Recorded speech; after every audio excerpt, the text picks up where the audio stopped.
Los dientes, porfa, revisar. Muy bien, doctor. Ahora puedes poner 10 unidades em cada ponto. Entramos 90 grados em cada um. Se acuerdem de não agarrar o músculo, para não agarrar a grasa. Hacer isso, estender e poner.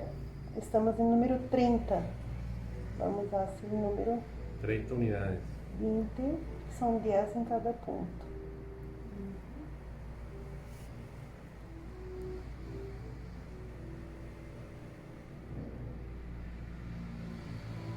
Muy bien, Doc, perfeito.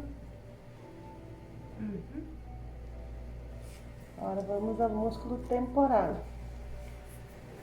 Sí, dolió. Sí, sí. Tudo bem? Sí, sí, sí.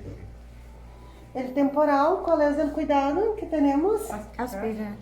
Porque temos a artéria temporal. E a profundidade, qual é? A aguja tem 8 milímetros. Não creio que vai entrar toda, talvez 6 milímetros. Não se pode chegar ao hueso. 6 milímetros. Se aspira. Se espera 10 segundos. Se não viene sangue, vamos a poner poquito.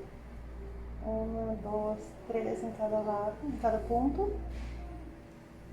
¿Por quê? Porque ele não tem queixa de dolor de cabeça. Estamos ponendo solamente para que não empiece a tê-la.